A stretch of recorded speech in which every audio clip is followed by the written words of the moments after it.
কিষাণ বাণী অনুষ্ঠানে আপনাদের সকলকে স্বাগত। এই অনুষ্ঠানটি পরিবেশিত হচ্ছে ভারত সরকারের কৃষি এবং কৃষক কল্যাণ মন্ত্রকের সহায়তায়। আজকে আমরা আলোচনা করব গ্রীষ্মকালীন মাশরুম চাষ এই বিষয় নিয়ে। আর এই বিষয়ে আলোচনার জন্য আমাদের সঙ্গে রয়েছেন মাশরুম পরামর্শদাতা তপবিজয় মুখোপাধ্যায়। সঙ্গে রয়েছি বিপ্লব ঘোষ। নমস্কার তপবিজয় দা। নমস্কার। আমরা জানি সারা বছর ধরেই মাশরুম চাষ করা যায়, বিশেষ করে শীতকালে তো বটেই, কারণ শীতকালে প্রচুর পরিমাণে এর প্রোডাকশন হয় এবং চাষি বন্ধুরা প্রচুর টাকা এখান থেকে রোজগার করে থাকেন। কিন্তু গ্রীষ্মকালেও কিন্তু মাশরুম চাষ করা যায় এবং সেটাও কিন্তু খুব সহজ পদ্ধতিতে, এবং এখান থেকেও কিন্তু চাষি বন্ধুরা খুব কম জায়গার মধ্যে সার কম পরিমাণ ব্যবহার করে প্রচুর টাকা রোজগার করতেই পারেন। কিভাবে চাষ করবেন, কি ধরনের মাশরুম চাষ করবেন, সব বিষয় নিয়ে কিন্তু আজকে আমরা আলোচনা করব। এই মাশরুম চাষ বিষয়ক পরামর্শদাতা তপবিজয় মুখোপাধ্যায়ের কাছ থেকে আমরা সব কিছু জেনে নেব।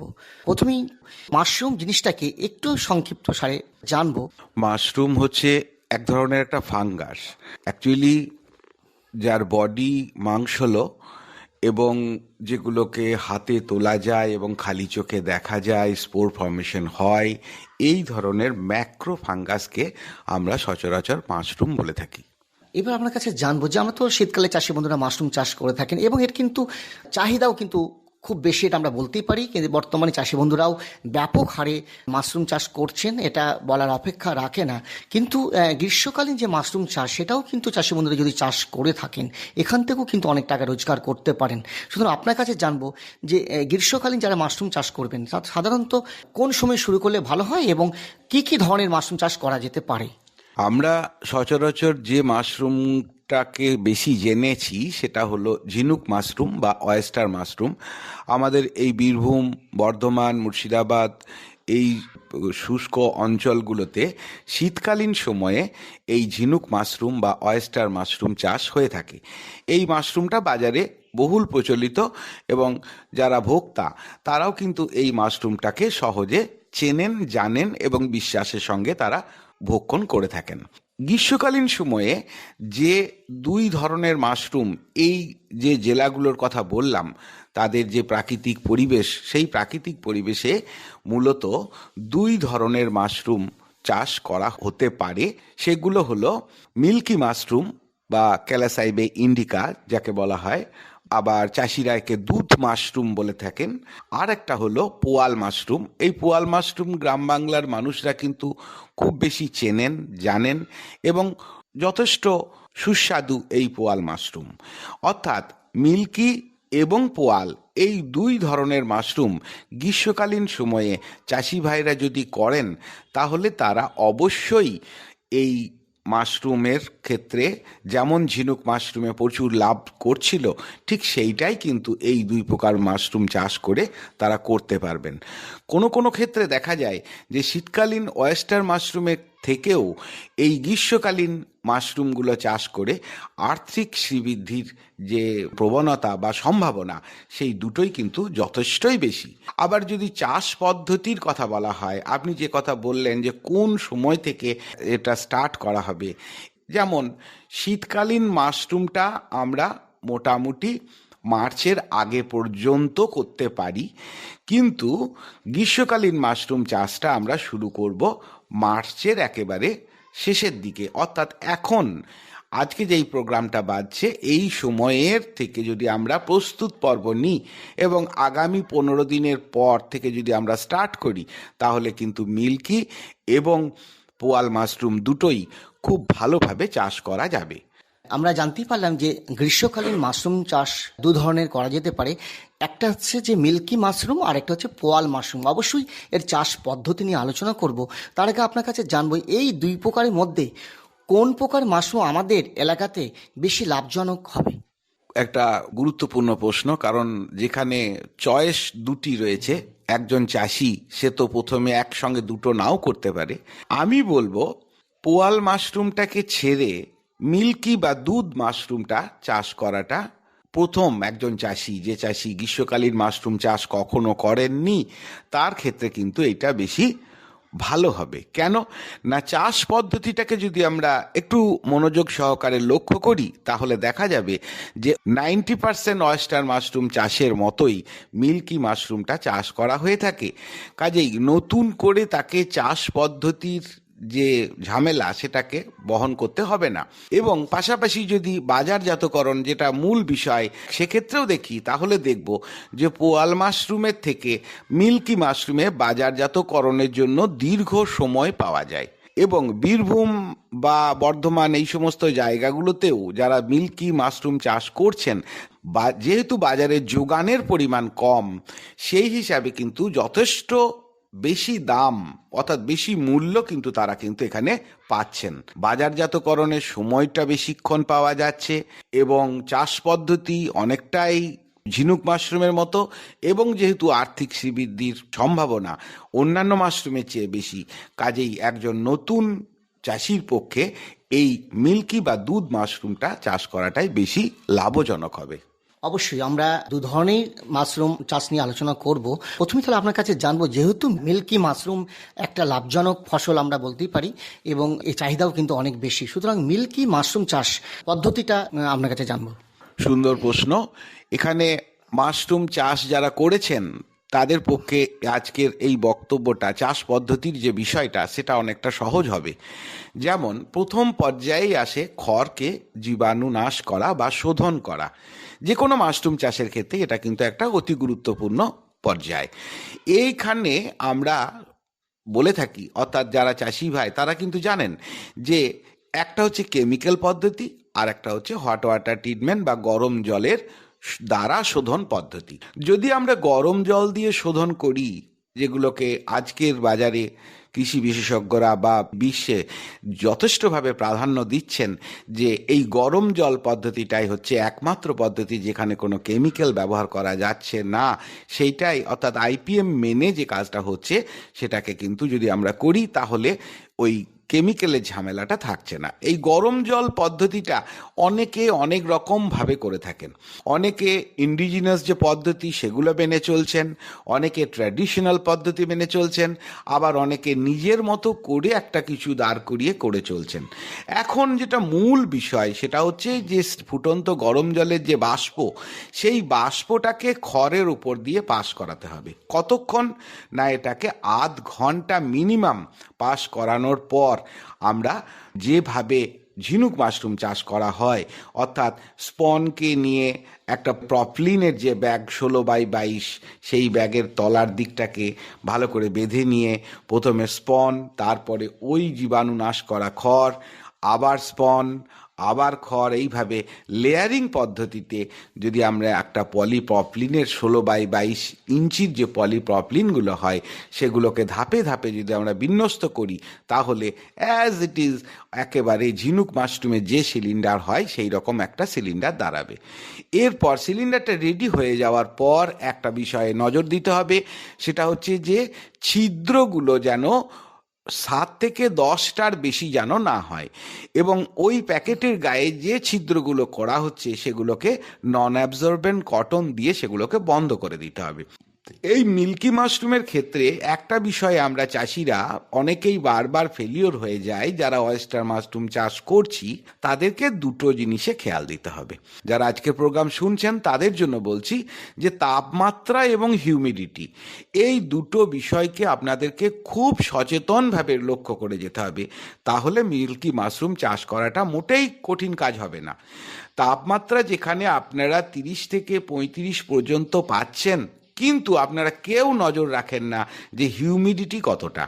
হিউমিডিটি 70 থেকে যদি 95 পর্যন্ত হয়ে যায় তাহলে পরে এই চাষের আর কোনো অসুবিধা হবে না। এখন প্রশ্ন হচ্ছে যে হিউমিডিটি দেখা যাচ্ছে যে কম আছে, তাহলে কি করব আমি? এই বিষয়গুলো কিন্তু আমাদের মাথাতে আসছে না। তখন কি করতে হবে না, মেঝেতে যে বালি দেওয়া আছে বা ফার্ম হাউসের ভিতরের যে জায়গাটা, সেখানে যদি আমি জল স্প্রে করে দিই তাহলে অটোমেটিক্যালি কিছুক্ষণের মধ্যে দেখতে পাওয়া যাবে যাদের ফার্মে টেম্পারেচার এবং হিউমিডিটি মিটার দেওয়া আছে তারা লক্ষ্য করবেন যে জল দেওয়ার 15 মিনিটের মধ্যে কিন্তু হিউমিডিটি বেড়ে যাচ্ছে। অর্থাৎ মাঝে মধ্যেই জলটাকে স্প্রে করলে পরে হিউমিডিটি বেড়ে যাবে। এইভাবে যখন আমার কাজটা হয়ে গেল, মাইসেলিয়াম ওই পলিপ্রপিলিনের ব্যাগে সুন্দরভাবে ছড়িয়ে গেল 12 থেকে 18 দিনের মাথাতে। ঠিক তখন যখন মাইসিলিয়ামে ব্যাগটাকে সাদা করে দেবে, তখন আসে আরেকটি গুরুত্বপূর্ণ পর্যায়, সেটাকে আমরা বলি ক্যাশিং বা আচ্ছাদন প্রক্রিয়া। এই আচ্ছাদন প্রক্রিয়াতেও আপনাদেরকে খেয়াল রাখতে হবে যে বিষয় জিনিসগুলো দিয়ে আমরা এই ক্যাশিংটা করছি সেটাকে কিন্তু অবশ্যই স্টেরিলাইজ হতে হবে। অনেকে বালি এবং মাটির মিশ্রণ, খুব ভালো কথা, 3 ভাগ বালি 1 ভাগ মাটি দিয়ে এই যে মিশ্রণটা হলো, এই মিশ্রণটাকে আপনি যদি গরম জল পদ্ধতিতে করেন তাহলে কি করতে হবে না, একটা পাত্রের মধ্যে দিয়ে বালি মাটিটাকে ভালোভাবে ফুটিয়ে নিতে হবে। ফুটিয়ে নেওয়ার পর একটা রোদের পলিথিন প্যাকেটের উপরে সেটাকে দিয়ে শুকিয়ে ড্রাই করে ঝুরঝুরে করে ওই সিলিন্ডারে, অর্থাৎ মাইসিলিয়াম যেখানে পুরোপুরি ছড়িয়ে গেছে সেই সিলিন্ডারের উপরের মুখটাকে খুলে সেখানে যদি আমরা 1/2 থেকে 1.25 ইঞ্চি পর্যন্ত ক্যাসিং করে দিই তাহলে দেখা যাবে আরও 7 থেকে 8 দিনের মাথায় ছোট ছোট কুড়ি সেখানে বেরিয়ে আসছে। এই যে বেরিয়ে আসবে তখন আমরা ওয়াটারিং আরম্ভ করব, তাহলে আরও 5 দিন পর সেখানে কিন্তু ফ্রুটিং বডি পাওয়া যাবে। আচ্ছা, এটা তো গেল মিল্কি মাশরুম। এবার গ্রীষ্মকালীন মাশরুমের মধ্যে আরেকটা যেটা বললেন যে পোয়াল মাশরুম, এটাও কিন্তু চাষি বন্ধুরা চাষ করতে পারেন। আমরা তো সচরাচর বর্ষাকালে দেখতেই পাই যে যেখানে গোবর সার রয়েছে বা জৈব সার রয়েছে সেখানে পোয়াল মাশরুম অনেক পাওয়া যায়। বর্তমানে যদিও অনেকটা কমে গেছে, কিন্তু বিজ্ঞান ভিত্তিক যদি চাষি বন্ধুরা চাষ করে থাকেন বিভিন্নভাবে চাষ করা যেতে পারে। তো এই পোয়াল যে মাশরুম সেটা চাষ পদ্ধতি সম্পর্কে জানবো। পোয়াল মাশরুম চাষ পদ্ধতিতে চাষের ঝামেলা একেবারেই কম। কেন কিনা খড়গুলো এখানে 1 থেকে 1.5 ইঞ্চি যে সাইজে কাটতে হচ্ছিল সেটা কাটতে হচ্ছে না। একটা পরিষ্কার শুদ্ধ খড়ের আঁটি। তবে এই খড় চয়েস করাটা কিন্তু একটি অতি গুরুত্বপূর্ণ বিষয়।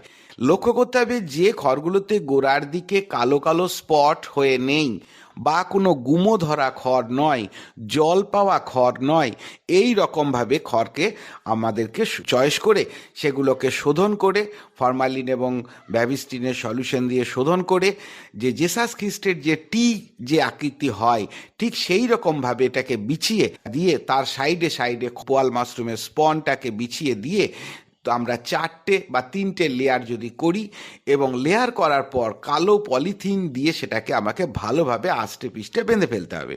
এইভাবে 12 থেকে 15 দিনের মাথায় দেখা যাবে যে সাইড দিক থেকে বিস্কুট কালারের যে মাইসিলিয়ামের ভলবেরিলার, খেয়াল রাখতে হবে পোয়াল মাশরুমের মাইসিলিয়ামের রং কিন্তু দুধ মাশরুম বা ঝিনুক মাশরুমের মতো সাদা নয়, এটা বিস্কুট কালারের হয়। তো ওই মাইসিলিয়াম থেকে সাইড থেকে ছোট ছোট কুড়ি বেরিয়ে আসছে। যখন কুড়ি বেরিয়ে আসবে তখন সেখান থেকে আমাদের তার পরের দিনে সেটা সম্পূর্ণভাবে তোলার উপযুক্ত হয়ে যায়। এখানে কোনো জল দেওয়া, স্প্রে করা এইটা প্রয়োজনীয়তা খুব কম হয়। অর্থাৎ বোঝাই যাচ্ছে যে মিল্কি মাশরুম বা পোয়াল মাশরুম যে কোনো মাশরুমই যদি চাষি বন্ধুরা করে থাকেন সেক্ষেত্রে কিন্তু খুব একটা যে কঠিন তা নয়, কিন্তু সহজেই কিন্তু চাষি বন্ধুরা এটা করতে পারেন। একেবারেই তাই। দুটো মাশরুম চাষ করাটাই যারা ঝিনুক মাশরুম করে অভ্যস্ত তাদের ক্ষেত্রে মোটেই কঠিন নয়। আরেকটা বিষয় জানবো, এই যে স্পনের কথা বললেন, মাশরুমের যেটা বীজ আমরা বলছি, সেটা চাষি বন্ধুরা কোথা থেকে সহজে পেতে পারেন? আরেকটা হচ্ছে যে প্রশিক্ষণ তারা কোথায় পাবেন? এটাও একটা গুরুত্বপূর্ণ বিষয়, কারণ আজকের দিনে বিভিন্ন জন বিভিন্ন চ্যানেল থেকে বা সোশ্যাল মিডিয়া থেকে এই সমস্ত তথ্যগুলো নিচ্ছেন। আমি কোনো সমালোচনার জায়গায় যাচ্ছি না, কিন্তু আমি একটা কথাই বলবো যে প্রত্যেকটা পদ্ধতিকেই খেয়াল রাখতে হবে যে বিজ্ঞানসম্মতভাবে সেটা গ্রহণযোগ্য কি না, বহির্বিশ্বে বা কৃষি বিজ্ঞান এগুলোকে অ্যাপ্রুভ করছে কি না। কেন এই যে শোধন বিষয়টা নিয়ে শুধু বিভিন্ন জায়গা থেকে বিভিন্ন রকমভাবে আসছে, কেমিক্যাল যারা স্টেরিলাইজ করছেন তারা এত বিস্তীর্ণ মাত্রায় ভুলভাল এই ডোজগুলো দিচ্ছেন, এটা কিন্তু করবেন না। আপনি না জানেন, আপনি যেখান থেকেই জানুন সেটাকে একবার যাচাই করে নিন যে আপনি কিভাবে এটাকে করবেন। এই শোধন করার কাজটাকে কিন্তু আপনাদেরকে ভালোভাবে সেটা করতে হবে। সেইগুলোকে আপনাকে করার জন্য আপনাকে উপযুক্ত প্রশিক্ষণের দরকার। উন্নত এবং গুণগত মান সম্পন্ন ভালো স্পনের দরকার। এই দুটোর জন্য আপনাকে বিভিন্ন সরকারি প্রতিষ্ঠানের সঙ্গে খেয়াল রাখতে হবে। আমাদের এই এরিয়াগুলো থেকে আপনারা বিশ্বভারতী রথীন্দ্র কৃষি বিজ্ঞান কেন্দ্র, এছাড়াও বেসরকারি বীজ প্রতিষ্ঠানরা আছে, এই সমস্ত জায়গাগুলো আপনাকে খেয়াল রাখতে হবে। এদের কাছ থেকে গেলে আপনি সঠিক প্রশিক্ষণ এবং উন্নত মানের বীজ পাবেন। প্রসঙ্গত বলে রাখি, যদি কোনো চাষি ভাইয়ের এই বিষয়ে জানবার বা বুঝবার বা প্রশিক্ষণের দরকার হয়ে থাকে, তাহলে একটা ফোন নাম্বার আপনারা অ্যাড করতে পারেন, 9614586950। আরেকবার বলি, 9614586950। এতক্ষণ ধরে আমরা গ্রীষ্মকালীন মাশরুম চাষ এই বিষয় নিয়ে আলোচনা করলাম। আর এই বিষয়ে আলোচনার জন্য আমাদের সঙ্গে ছিলেন মাশরুম চাষ বিষয়ক পরামর্শদাতা তপবিজয় মুখোপাধ্যায়, সঙ্গে ছিলাম বিপ্লব ঘোষ। নমস্কার কৃষক বন্ধু, কিষাণ বাণীতে আপনাদের প্রত্যেককে স্বাগত জানাই। আজকে আমাদের এই কিষাণ বাণীতে আলোচনার বিষয় মাশরুমের চাষ। আর এই বিষয়ে আলোচনার জন্য আমার সঙ্গে প্রগতিশীল চাষী বন্ধু রয়েছেন সুমতি দাস। তিনি গত বছর থেকে এই মাশরুমের চাষ করছেন। তার কাছ থেকে জানবো তার এই আগের বছর এবং এই বছরের মাশরুম চাষের অভিজ্ঞতার কথা। প্রথমে আপনার কাছ থেকে জানতে চাইবো যে এই যে মাশরুম চাষ আপনি শুরু করেছেন, এটার উৎসাহটা আপনি কোথা থেকে পেলেন? আমি ওই তপবিজয় স্যারের কাছ থেকে পেয়েছি। আচ্ছা, আপনি কি কোনো আলোচনা সভায় অংশগ্রহণ করেছিলেন এবং সেখান থেকে জেনেছিলেন? না, ওই স্যারের কাছ থেকে আমি আমরা স্বনির্ভর দল করি তো, দিয়ে ওই স্যার মানে আমাদের ট্রেনিং দিতে এসেছিলেন। আপনি ট্রেনিং উনি ওই নিয়েছিলেন মাশরুমের? হ্যাঁ, ট্রেনিং এর মাধ্যমে জানতে পারি, দিয়ে তখন থেকে আমি ওই উৎসাহিত হয়েছিলাম। আচ্ছা, আর প্রথম উৎসাহিত হওয়ার পরে প্রথম যে কাজটি আপনি করলেন সেটি কি বীজ সংগ্রহ না অন্য কিছু?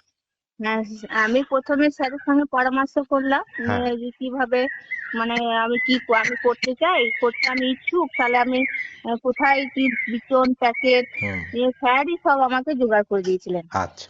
প্রথম বীজটা আপনি কোথা থেকে পেয়েছিলেন? স্যারের কাছ থেকেই, হ্যাঁ, তপবিজয় বাবুর স্যারের কাছ কাছ থেকেই থেকেই না? পেয়েছিলাম, তপবিজয় বাবু স্যারের কাছেই পেয়েছিলাম। তারপরে এই যে মাশরুম চাষ শুরু করতে গেলে যেটা সব থেকে বেশি প্রয়োজন সেটা হচ্ছে একটা ঘর। তো এই ঘর কি আপনার ছিল না এই চাষের জন্য আপনি তৈরি করেছিলেন? ঘর আমার একটা চালা ছিল তৈরি করা, হুম, ওইখানে আমি তৈরি করছি আর কি, আচ্ছা। মানে এখন চাষ করি। যদি আপনার কাছ থেকে এটা জানতে পারতাম যে এই যে চাষটা শুরু করলেন, কেমন করে করলেন? তার পদ্ধতিগত দিকটা যদি একটু আলোচনা করেন। প্রথমে আমি এই খড় বিচন প্যাকেট জোগাড় করার পর সেই খড়কে কেটে, তারপর সেই খড়কে আপনার 100 লিটার জলে হুম, জল, 30 গ্রাম চুন, আর 100 ml ফরমেলিন, হুম, আর 10 গ্রাম বেবিস্টিন দিয়ে ওই খড়কে শোধন করলাম। হুম, মানে আগের দিন আপনার 8 ঘন্টা মতন দিয়ে রাখলাম। হ্যাঁ, রাখার পর ওই খড়কে আবার ছেঁকে তুলে আবার একটু হালকা মানে রোদে শুকানোর পর ওইগুলো আমার প্যাকেটিং হলো। আচ্ছা। এই প্যাকেটিং যেটাকে বলছেন বা অনেকে বেড বলে, এটা হ্যাঁ, কেমন বেড করে? বেড হ্যাঁ। হ্যাঁ, এটাকে কেমন করে তৈরি করলেন?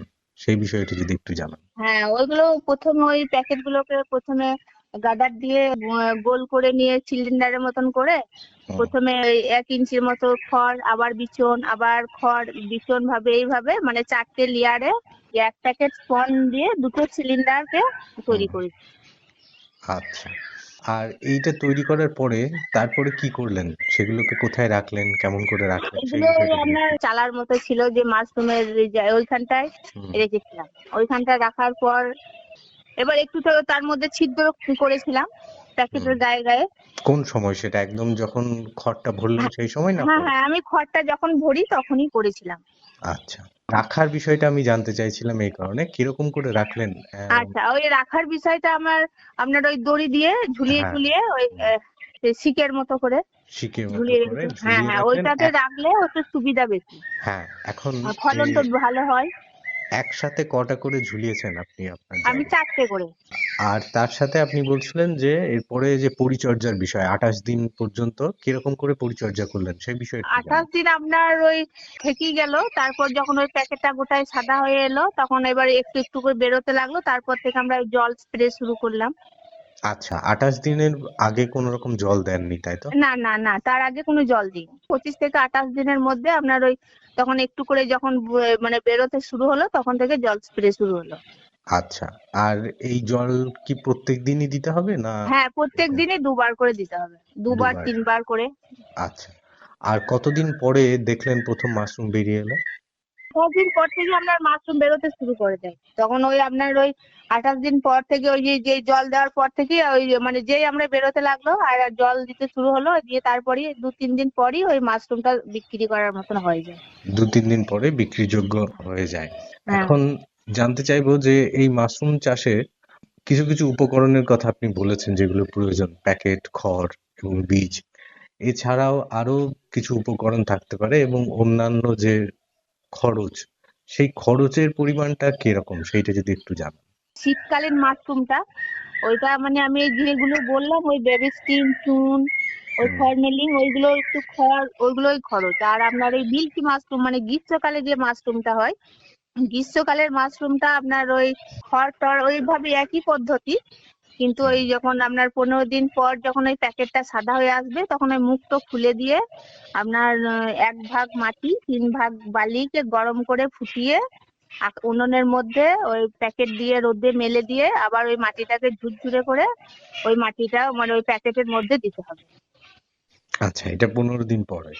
হ্যাঁ, ওটা 15 দিন পর। এবং মানে সাদা গ্রীষ্মকালীন যে প্যাকেটটা মাশরুম। সাদা হয়ে, হ্যাঁ গ্রীষ্মকালীন যে মাশরুমটা মানে সাদা হয়ে আসার যখন প্যাকেটটা সাদা হয়ে যাবে তখন ওই প্যাকেটের মুখটা খুলে দিয়ে ওই মাটিটা তখন দিতে হবে, বালি হ্যাঁ, মাটি। এইটার কি কারণ, কি কারণে দেন ওইটার সেটা যদি কারণ মানে নিয়ে তারপরে ওই তারপরের দিন থেকে হালকা হালকা জল দিতে হবে, কারণ হুম, মানে গ্রীষ্মকালে তো ধরেন আপনার ওই জলটা যেন ধরে রাখতে পারে, ওই তো জলটা তাপ তো যাতে ধরে ওয়েদার তো রাখে। মানে ওয়েদারটা তো বেশি থাকে মানে তাপ তো, হুম, তার জন্য ওটা মানে মাটিটা দেওয়া, বালি মাটিটা। আচ্ছা। আর 2 থেকে 3 বার জল স্প্রে করেন, কোন সময়টা হ্যাঁ স্প্রে হ্যাঁ। করেন? আর আপনার ওই সকাল দিক করে একবার, তারপরে গ্রীষ্মকালেরটা একটু বেশি মানে হালকা হালকা মানে অল্প অল্প শীত শীত করে মানে মাটিটা এমনি ভেজানোর জন্য। যাতে সবসময় ভেজা থাকে, তাই তো? হ্যাঁ হ্যাঁ, মানে সবসময় যেন ঠান্ডা থাকে তার জন্য। এখন খরচের বিষয়টা আপনি বললেন যে দুটো ক্ষেত্রেই খরচ মোটামুটি একই। তাতে গত না, বছর যে গ্রীষ্মকালেরটা একটুখানি বেশি, ওই মাটি বালিটা লাগে তো ওটার একটু খরচ তো হয় বেশি। মাটি বালি সেটা তো স্বাভাবিকভাবেই পাওয়া যায়। এটার জন্য কি হুম, আপনার খরচ বাড়ে? হ্যাঁ, না বালিটা স্যার কিনতে হয় তো একটু। আচ্ছা, বালি কেনার জন্য, ঠিক। তাহলে আপনি যদি আমাকে ঠিকভাবে জানান যে শীতের সময় এবং গ্রীষ্মকালে এই দুটো সময়ে কিরকম পরিমাণ আপনার খরচ পড়েছিল গত বছর চাষের আগে? আপনার এই শীতকালীন তো মানে খরচ খুবই কম, শীতকালে তো কোনো অসুবিধা হয় না। হুম, ওই আপনার শীতকালে ধরেন এক একটা প্যাকেট পিছু আপনার ওই 35 থেকে 40 টাকা খরচ হয়, আচ্ছা, মানে এক একটা সিলিন্ডার পিছু আর কি। হ্যাঁ। আর আর গ্রীষ্মে? আর গ্রীষ্মেরটা একটু বেশি হয়, বালি মাটিটা লাগে তো ধরেন ওটা 40 টাকা ধরেন। 40 টাকা। 40 টাকাকে হ্যাঁ যদি দুটো ক্ষেত্রেই ধরা যায় যে কিছু খরচ কোনো সময় প্রয়োজন পড়ে, 40 টাকা আপনার একটা প্যাকেট বেড হ্যাঁ, যাই বলুন না সিলিন্ডার, কেন হ্যাঁ হ্যাঁ সিলিন্ডার সেটা তৈরি হ্যাঁ করতে খরচ হচ্ছে। হ্যাঁ হ্যাঁ কি হ্যাঁ। পরিমাণ ফলন পান একটা এই সিলিন্ডার থেকে? হ্যাঁ, আপনার শীতকালে মাশরুমটা ধরেন আমি ধরেন আমাদের এইখান থেকে ধরেন মানে 150 টাকা, তারপরে প্রায় 180 এরকম পাই তো কেজি কিলো। আচ্ছা, তাহলে শীতকালে যে মাশরুমটা হয় আপনার ধরেন 1 থেকে 1.5 কিলো মানে মাশরুম হয়। এক আর থেকে দেড় ধরুন কিলো একটা সিলিন্ডারে পান। হ্যাঁ হ্যাঁ হ্যাঁ হ্যাঁ তার মানে অন্তত 200 টাকা, অর্থাৎ বেশ হ্যাঁ কিছুটা হ্যাঁ লাভ করতে পারেন। হ্যাঁ হ্যাঁ আর পরিশ্রম সেটা কি নিজেরাই করেন না তার হ্যাঁ, জন্য লোক নিজেরাই রাখেন? পরিশ্রমটা করি। নিজেরাই করেন, সেইটার একটা হ্যাঁ খরচ রয়েছে। হ্যাঁ তারপরেও বেশ কিছুটা লাভের সম্ভাবনা কিন্তু এই মাশরুম চাষে রয়েছে। আর একটা বিষয় জানতে চাইবো যে কোন সময় থেকে শুরু করেন এবং বছরে কতটা মাস আপনি এই মাশরুমের চাষ করেন? আমি ধরেন ওই সেপ্টেম্বর মাস থেকে শুরু করি শীতকালীনটা, হুম, একদম এই মার্চ মাস পর্যন্ত। সিলিন্ডারটা আমি ওই মার্চ মাস অবধি তৈরি হয়, 3 বার হয় একটা সিলিন্ডার থেকে। আর 3 বার তারপরে বদলে দেন, তাই তো? হ্যাঁ, তারপরে ওই অল্প অল্প একটু একটু হয়, ওটা ধরেন এবার পরে আমাদের ঘরেই কাজে লাগে আর কি।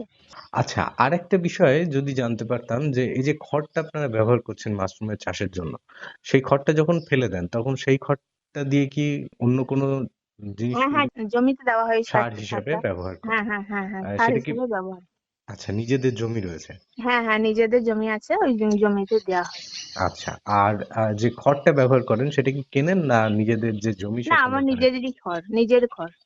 অর্থাৎ এই সমস্ত দিকগুলোর সুবিধে যদি আপনারও থাকে তাহলে এই মাশরুম চাষ করার কথা কিন্তু চিন্তা করতে পারেন। সেক্ষেত্রে পরিশ্রম যে খুব একটা এমনটা নয়, কিছুটা দায়িত্ব রয়েছে, এবং এই দায়িত্বটুকু ঠিকঠাকভাবে পালন করতে পারলে বেশ কিছুটা লাভ করা সম্ভব। লাভ ভালোই আছে। ভালোই লাভ আছে।